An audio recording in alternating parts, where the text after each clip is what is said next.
Hi everyone, welcome back to my channel. और आज के वीडियो में बहुत इंपॉर्टेंट टॉपिक हम कवर करने वाले हैं जो कि आप लोगों ने बहुत रिक्वेस्ट किया है। रिसेंटली मैंने यश के बर्थडे पार्टी के 2 व्लॉग्स शेयर किए हैं जिनमें आप लोगों की रिक्वेस्ट काफ़ी आई है कि आपके मतलब बच्चों का भी next to next month birthday party है, तो कितना बजट अराउंड आप एक्सपेक्ट कर सकते हो, मतलब मेरा क्या एक्सपीरियंस रहा वो मैं आप लोगों के साथ में शेयर करूँ।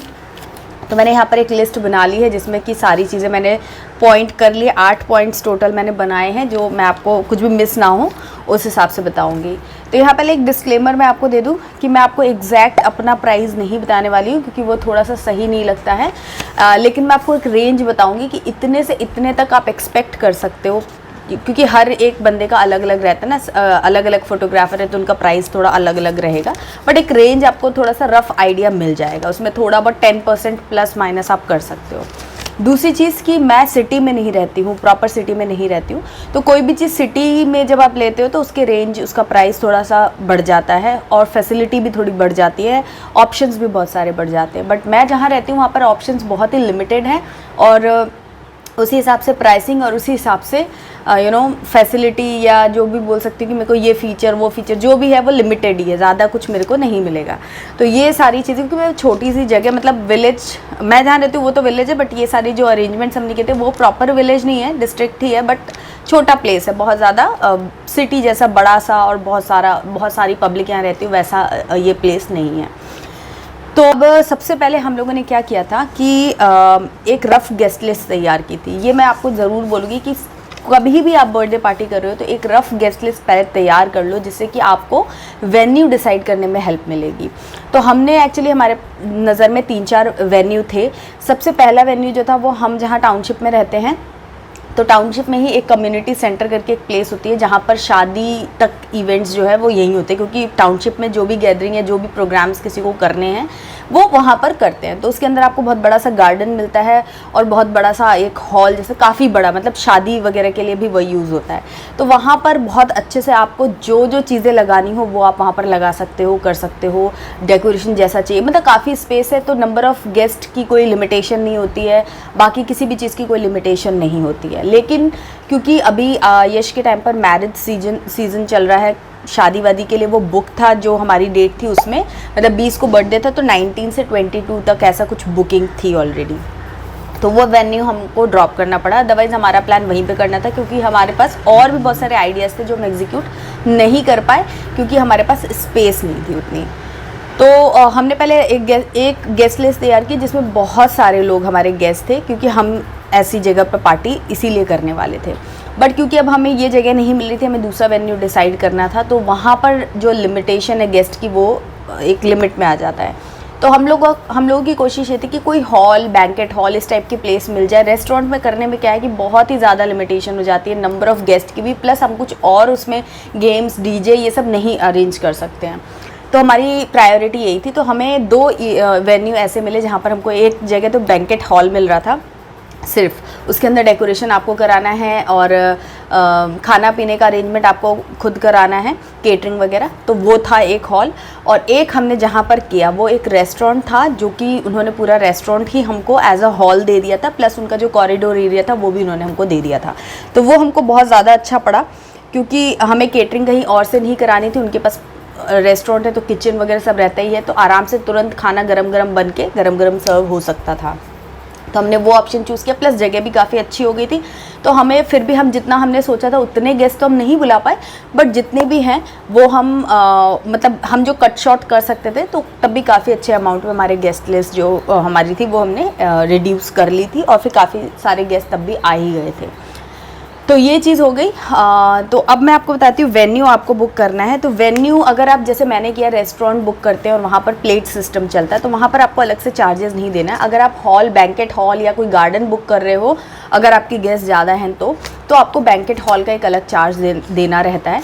तो वो 3 to 7 के डिपेंड अपॉन आप कहाँ रहते हो, और वो आवर्स के हिसाब से मिलता है, 3 घंटे के हिसाब से ऐसे मिलता है। हमने भी जहाँ बुकिंग की वो भी 3 घंटे या 4 घंटे का ऐसा कुछ था। उसके ऊपर अगर आप और वहाँ पर स्टे करते हो तो फिर पर आवर के हिसाब से एक्स्ट्रा चार्जेस और लग जाते हैं। तो 3-4 घंटे के लिए आपको बुकिंग मिलती है। अगर आप हॉल या गार्डन अलग से कर रहे हो तो उसके अलग से चार्जेस होंगे और केटरिंग के अलग रहेंगे। बट अगर आप रेस्टोरेंट में ऐसी फैसिलिटी है तो आप वहाँ पर बुक कर सकते हो। वहाँ पर प्लेट के जो चार्जेस रहते हैं उसमें ही हो जाता है, अलग से आपको बैंकेट हॉल के चार्जेस नहीं देने पड़ते, या फिर ये कह सकते हैं कि प्लेट के जो चार्जेस है वो उसमें इंक्लूडेड रहते हैं, जैसा भी है। उसके हिसाब से आप मान करके चलो कि 300 से लेकर 700 तक, डिपेंड्स कि आप कितना मेन्यू ले रहे हो क्या है, वो आप रेंज रख सकते हो। तो अराउंड 400 के आसपास आपको एक ठीक ठाक प्लेट जो है, जो आप आराम से उसमें मतलब बहुत ज़्यादा कम नहीं रहेगा, आपको लग जाएगी 400 के हिसाब से। लेकिन तब भी 300 to 700 अगर आप मेन्यू बढ़ाते हो तो उसका लग सकता है। ठीक है, नेक्स्ट है फिर डेकोर। डेकोर में 2 चीज़ें हैं, एक था नॉर्मल डेकोरेशन और एक था थीम बेस्ड डेकोरेशन। आजकल वैसे ट्रेंड में थीम बेस्ड, आजकल नहीं मतलब काफ़ी सालों से, पिछले 5-6 सालों से मैं देख रही हूँ कि थीम बेस्ड डेकोरेशन चल रहे हैं। तो अगर आप थीम बेस्ड डेकोरेशन लेते हो तो उसमें चार्जेस थोड़ा सा ज़्यादा हो जाता है जितना आपका बेसिक प्राइस है। तो मैंने जैसा देखा था तो मुझे उनकी नॉर्मल डेकोरेशन भी बहुत अच्छी लग रही थी, और एक बार को मेरा मन ऐसा भी हुआ था कि मैं नॉर्मल डेकोरेशन ही करा लेती हूँ, क्योंकि वो उन्होंने काफ़ी अच्छा किया था वो। लेकिन यही है कि उसमें थीम आपका कुछ भी नहीं रहेगा, कलरफुल से बलून लगा देंगे और सब कुछ रहेगा बट किसी थीम को फॉलो नहीं करेगा।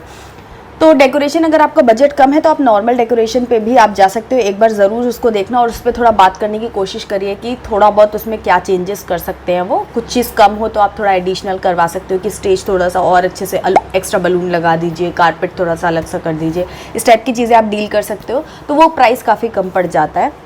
और अगर आप डेकोरेशन थीम पे जाते, थीम बेस्ड डेकोरेशन पे जाते हो तो उसमें लगभग सारी ही थीम का प्राइस जो है ना 500-1000 कम ज़्यादा करके 10,000 के आसपास, 10 से 12,000 के बीच में आपको डेकोरेशन मिल जाएगा, थीम बेस्ड डेकोरेशन। अब मुझे नहीं मालूम कि आपकी सिटीज़ में क्या है, बट मैं अपने हिसाब से आपको बता रही हूँ कि 10 से 12,000 के बीच में आपको काफ़ी सारे ऑप्शंस थे थीम के। मैंने खुद सजेस्ट किया था ये थीम, मैंने खुद उन्होंने मुझे जो ऑप्शंस दिए थे उसमें से मुझे कुछ नहीं समझ में आ रहा था, तो मैंने उनको 3-4 ऑप्शन दिए कि इनमें से अगर कुछ हो पाता है तो आप कर दीजिए। तो उन्होंने फिर ये कैंडी वाला जो था हमारा थीम वो एक्सेप्ट कर लिया था।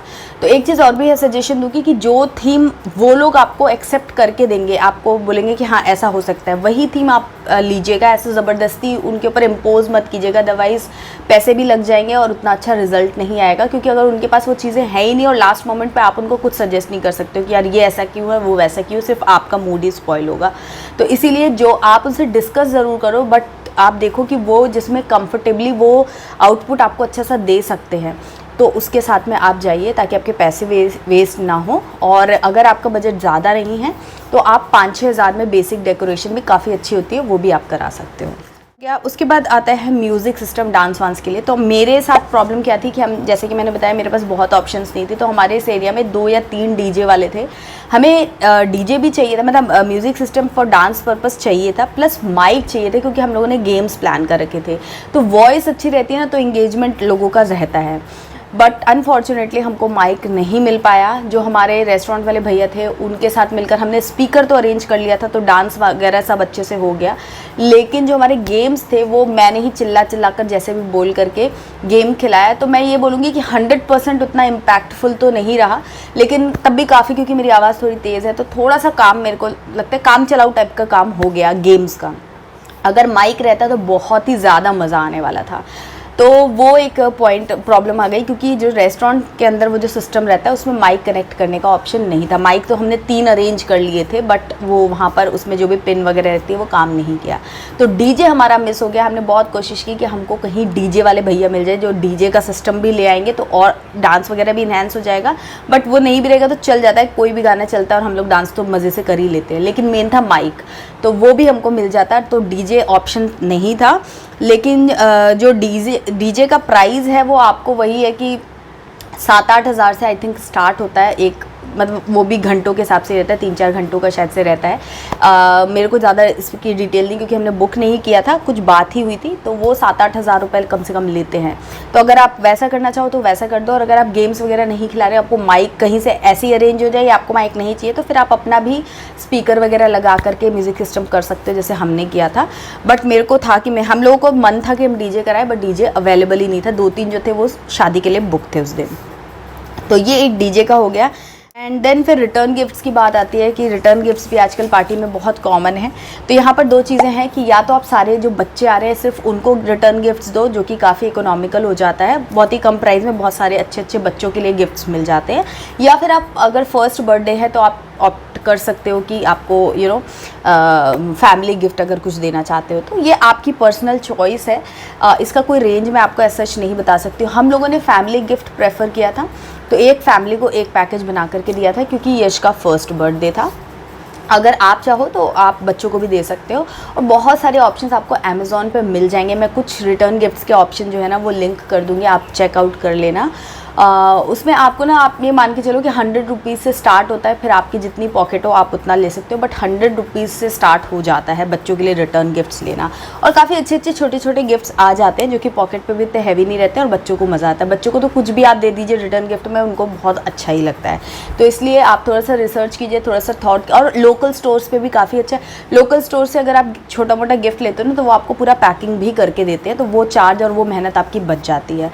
बट हमारे में हमें खुद ही पैकिंग करनी पड़ी क्योंकि हमारे पास बहुत सारा अमाउंट ऑफ गिफ्ट था, और हमने अलग अलग जगहों से एक हैम्पर जैसा बनाया था, तो हमें खुद करना पड़ा। अदरवाइज़ हमने पहले जो आरव की बर्थडे पार्टीज़ की थी उनमें हम लोगों ने ऐसे गिफ्ट लिए थे, तो वो हमने वहीं से दुकान वालों से पैक करवा लिए थे। तो अमेज़ॉन से अगर आप लेते हो तो पैकिंग आपको खुद करनी पड़ेगी, और बाहर अगर स्टोर से लेते हो तो पैकिंग वो करके दे देते हैं। देन फिर आती है फ़ोटोग्राफी, जो कि मोस्ट इम्पॉर्टेंट चीज़ है। फ़ोटोग्राफी में 3-4 तरीके के पैकेजेस आते हैं। एक होता है सिर्फ फ़ोटोग्राफी आपको करानी है और सॉफ्ट कॉपी आपको लेनी है। दूसरा है फ़ोटोग्राफी करानी है प्लस एल्बम लेना है। तीसरा फ़ोटोग्राफी, वीडियोग्राफी प्लस एल्बम, तीनों चीज़ें आपको लेनी है। तो इस तरीके से अलग अलग पैकेजेस बनते हैं। तो अगर आप तीनों चीज़ें लेते हो तो 20 to 40,000 तक का बजट होता है, जिसमें कि आप एल्बम की क्वालिटी, एल्बम के पेजेस, कितने नंबर ऑफ़ फ़ोटोज़ वो आपको एडिट करके देंगे, ये सारी फैक्टर्स वो करते हैं। बट 20 प्लस आप मान के चलो कि आपका जो पैकेज है वो आता है। तो हमारा जो था उसमें हम लोगों ने फ़ोटोग्राफी, एल्बम, वीडियोग्राफी एंड जो यश का केक स्मैश था वो भी उसी में उन्होंने कर दिया था। तो ये इतनी सारी चीज़ें हैं। तो अगर आप नेगोशिएट करके ये इतना कर सकते हो कि हमारा जो प्री बर्थडे फ़ोटोशूट है वो उसी में इंक्लूड कर दीजिए, सेम डे कर सकते हैं, या वो डिपेंड करता है कि कहाँ पर है वो लोकेशन और क्या है। बट आप इतना नेगोशिएट उनसे ज़रूर कर सकते हो कि हमारा प्री बर्थडे शूट भी, लेकिन उसमें फिर वो बहुत ज़्यादा आपको अगर आप डेडिकेटेड प्री बर्थडे शूट लेते हो तो उसमें फिर बहुत सारी चीज़ें वो करके आपको देते हैं। लेकिन अगर आप एडजस्ट कराते हो तो आपको कुछ पिक्चर्स वो करके दे देते हैं। जैसे हमारे में उन्होंने वीडियो नहीं बनाया है, सिर्फ कुछ पिक्चर्स क्लिक करके दे दी हैं, तो मुझे चलेगा। मतलब मेरे को ऐसा लगा कि इतना बजट मैं इस चीज़ में इन्वेस्ट कर सकती हूँ जिससे मेरे मन की चीज़ हो जाए, क्योंकि इन सब चीज़ों की कोई लिमिट नहीं है। आप कितना भी खर्च कर दो कम रह जाएगा। जब भी आप किसी और का देखोगे तो आपको लगेगा कि यार हमारा तो कुछ भी नहीं है। तो इसकी कोई लिमिट ही नहीं है, आपको खुद ही अपने आप को डिसाइड करना पड़ेगा कि कितना इज़ इनफ। तो मेरे को इतना इनफ था, मोर देन इनफ था इवन। तो मैं तो बहुत थैंकफुल और ग्रेटफुल हूँ कि हमारे जो भैया थे फ़ोटोग्राफी वाले, उन्होंने काफ़ी अच्छे से, काफ़ी मन से काम किया था। हमारी जो डेकोरेशन वाली दीदी थी उन्होंने भी बहुत अच्छे से काम किया था, बहुत कोऑपरेटिव थे। हम लोग आपस में मिलकर ऐसे काम कर रहे थे जैसे ये मेरा ही नहीं है, ये उन लोगों का भी इवेंट है। तो ये बहुत इंपॉर्टेंट होता है। थोड़े बहुत पैसे कम ज़्यादा हो जाए डजेंट मैटर, बट थोड़े से पैसे बचाने के चक्कर में हमारी चीज़ें स्पॉइल हो जाए या मिसमैनेज हो जाए, वो आपको नहीं करना है। इस चीज़ का आपको बहुत ध्यान रखना है। तो आप हमेशा मैं अपने सब केक वाले भैया, डेकोरेशन वाले भैया, फ़ोटोग्राफी वाले भैया इन और रेस्टोरेंट वाले भैया, सबके साथ में मैं कंटिन्यूसली टच में थी। मेरे दिमाग में जो भी आइडिया आता था मैं उनसे डिस्कस करती थी, फॉलो अप लेती रहती थी। तो ये सारी चीज़ें आपको ज़रूर करती रहनी है। ऐसे नहीं कि एक बार बुक कर दिया और फिर छोड़ दिया, क्योंकि वो आपका मन नहीं पड़ सकते और उनकी वो पार्टी नहीं है, तो उनको इतने आइडियाज़ नहीं आएंगे। अगर आपके पास कुछ भी आइडिया आता है तो आप उनसे ज़रूर कॉन्टैक्ट करके डिस्कस कीजिए और फॉलो अप ज़रूर लेते रहिए, ठीक है। तो ये फ़ोटोग्राफी, वीडियोग्राफी की बात हो गई। उसके बाद केक जो है वो तो अगेन जैसे उन भैया ने क्या बताया था हमें, केक का 20-25 लोग अगर है तो 1 kg केक जो है सफिशिएंट रहता है, ये उन्होंने हमें एस्टिमेट दिया था। बट मैं आपको बोलूँगी कि अगर आपके 100 लोगों की गैदरिंग है तो आप 5 kg cake more than enough होता है। 4.5 kg तक का भी केक बनाओगे, मतलब 4 से 5 के बीच में केक अगर बनता है तो मोर देन सफिशिएंट रहता है। हम लोगों ने 4 kg का केक बनवाया था, स्टिल काफ़ी सारा केक बच गया था, क्योंकि ना जब खाना बढ़ता, मतलब खाना डिस्ट्रीब्यूट होता है, जब खाना ओपन होता है उसके बाद ही जब केक कटता है तब तो केक कोई खाता नहीं है, तब तो लोग पार्टी में एंजॉय कर रहे होते हैं, स्टार्टर और सूप और वेलकम ड्रिंक ये सब चल रहा होता था। तो किसी ने उस टाइम केक खाया नहीं, फिर जब खाना आया तो उसमें स्वीट डिश रहती है, आइसक्रीम रहती है, ये सब चीज़ें रहती है, तो फिर अगेन वो केक जो है वो साइड हो जाता है। तो केक मतलब उन्होंने ऐसा बताया था, बट मुझे ऐसा लगता है कि 100 लोगों में 4 kg 4.5 kg केक जो है वो इनफ रहता है। तो अगर मैं आपको बताऊं तो 1000 रुपीज़ पर केजी आप मान के चलो आपका केक जो है वो हो जाएगा। तो हमने यहाँ पर 2 केक लिए थे, एक तो बर्थडे इवेंट के लिए, एक प्री बर्थडे मतलब वो केक स्मैश के लिए मैंने आधा किलो का केक लिया था। तो आप ना 500 ग्राम्स में ही केक लेना, क्योंकि वो केक बिल्कुल वेस्ट जाता है। तो मैंने तो ऐसा बोला था मिनिमम कितना बन सकता है, तो 500 में आपको बेसिक अच्छा खासा डिज़ाइन आ जाता है। अब उसमें बहुत सारे डिज़ाइंस आप करवाओगे तो फिर प्राइस और वेट दोनों ही बढ़ता है और वो वेस्टेज जाता है। तो आपने मैं यहाँ पे लगा दूँगी केक स्मैश का केक जो 500 ग्राम्स में बना था और बहुत सुंदर था, बहुत सुंदर उन्होंने बनाया था।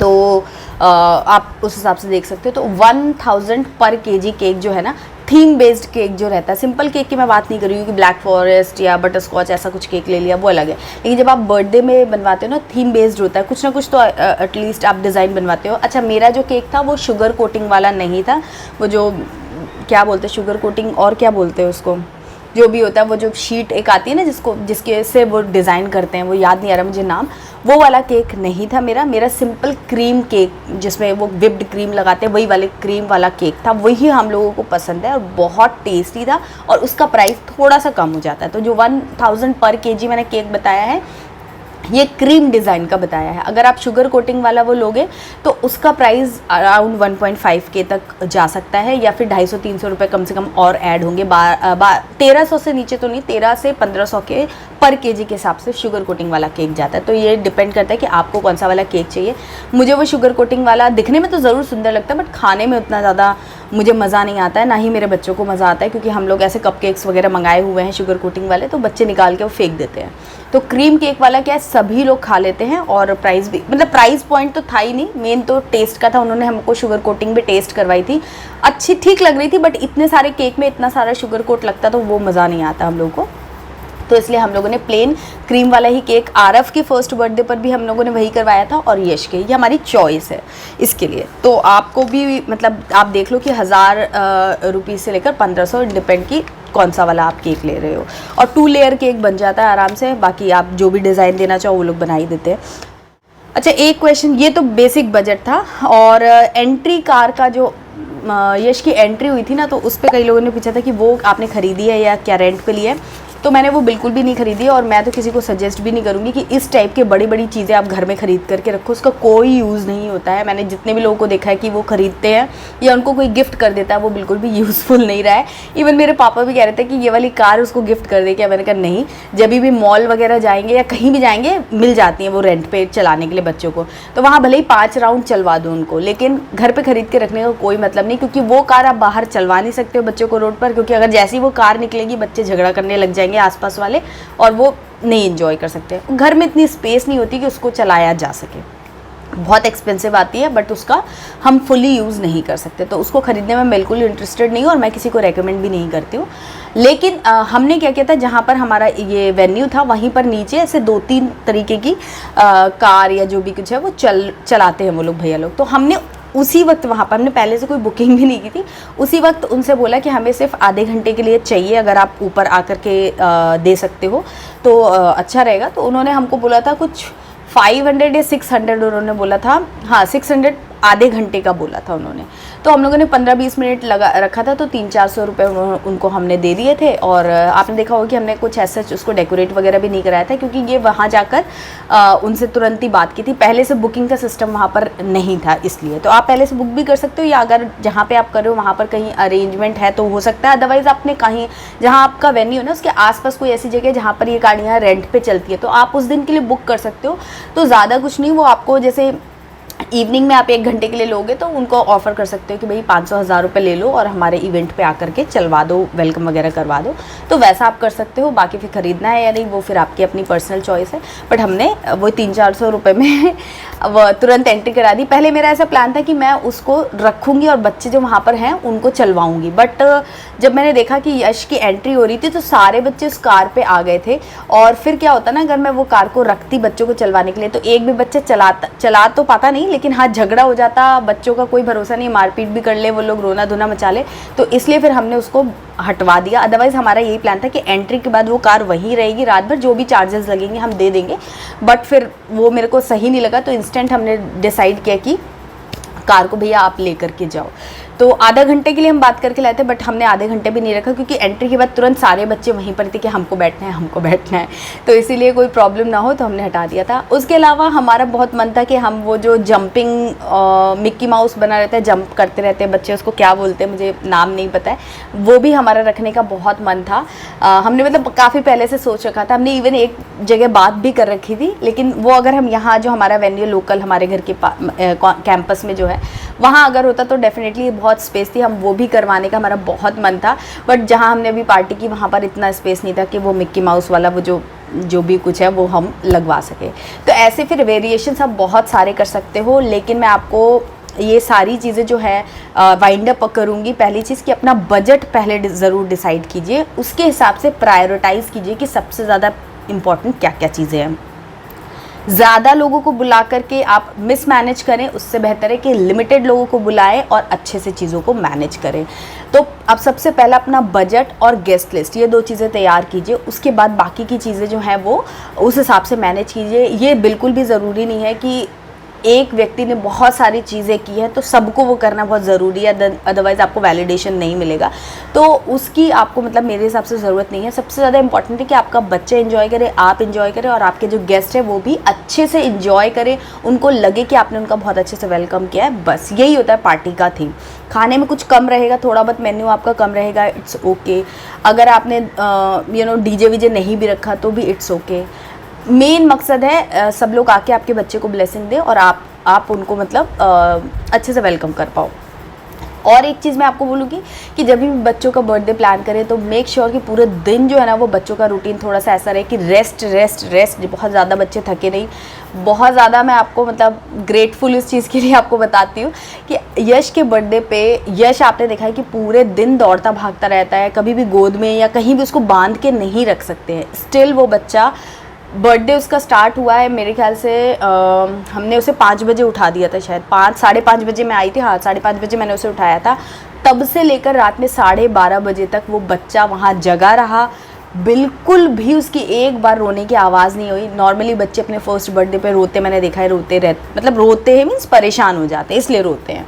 लेकिन यश जो था वो बिल्कुल भी नहीं, एक बार भी नहीं रोया। फ़ोटोशूट वगैरह, हाँ बहुत ज़्यादा उसने फ़ोटोशूट में इंटरेस्ट नहीं लिया, लेकिन वो पूरा उसने इन्जॉय किया और गोदी में भी रहा। मतलब उस तरीके से तो वो फ्री नहीं था वहाँ पर, लेकिन फिर भी वो परेशान नहीं हुआ, रोया नहीं, क्योंकि हमने दिन में उसको थोड़ा रेस्ट करवा दिया था। और ये मैनेजमेंट बहुत ज़रूरी है। जैसे हम उनसे पहले क्या है, सुबह एक नैप दिलवाते हैं, फिर एक इवनिंग में दिलवाते हैं, और उसमें क्या होता है कई बार वो इवनिंग वाली नैप नहीं लेता है टाइम से, तो फिर हमारी पार्टी तो कचरा हो जाती। तो मैंने उसे सुबह वाली नैप नहीं दिलवाई और इवनिंग में मैंने उसे 3 बजे 3:30 बजे कुछ ऐसा नैप दिलाया और फिर उसे 2 घंटे बाद उठा दिया। तो वो फिर वो पार्टी में एकदम फ्रेश था, अच्छे से इन्जॉय किया उसने।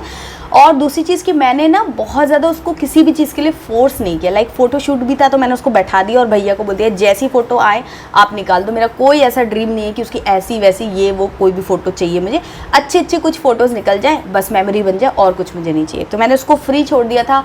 डेकोरेशन भी इवन वो जाते से ही उसने वो जो 1 का डेकोरेशन था वो आगे पीछे बलून वलून सब निकाल दिए थे, बट मुझे कोई प्रॉब्लम नहीं थी। मेरे गेस्ट अभी प्रॉपर आए भी नहीं थे, बट उसने कुछ बलून्स वगैरह निकाल दिए थे यश ने। तो मैंने उन सब चीज़ों की कोई परवाह नहीं की, उसको छोड़ दिया फ्री, वो घूमता रहा, खेलता रहा, उसके वीडियोस फोटोज़ जो है वो निकलती रही।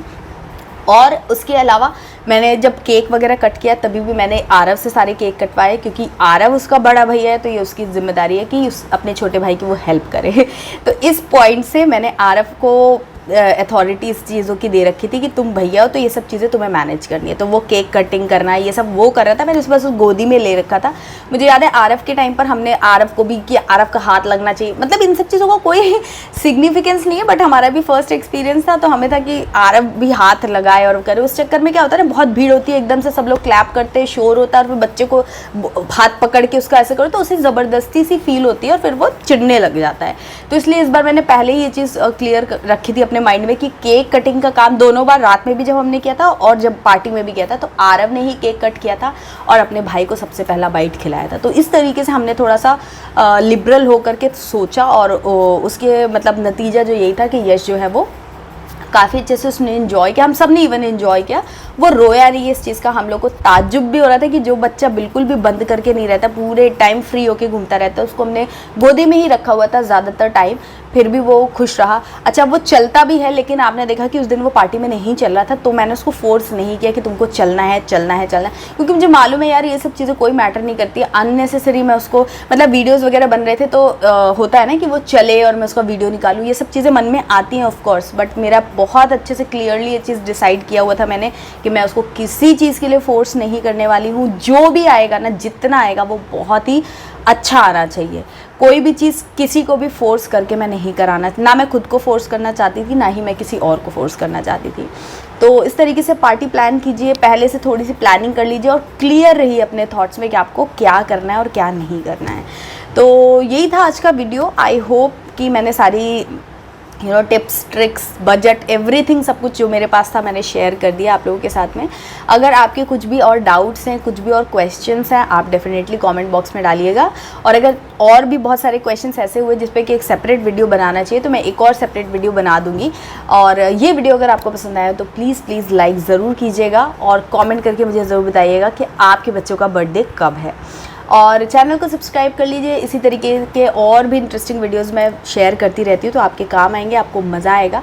और बेल आइकन प्रेस करना बिल्कुल मत भूलिए, ऑल नोटिफिकेशन सेलेक्ट करके। और येस, प्लीज़ मुझे इंस्टाग्राम पर भी फॉलो कर लीजिए। मैं मिलूँगी आपसे एक नए वीडियो में, तब तक के लिए बाय एंड टेक केयर।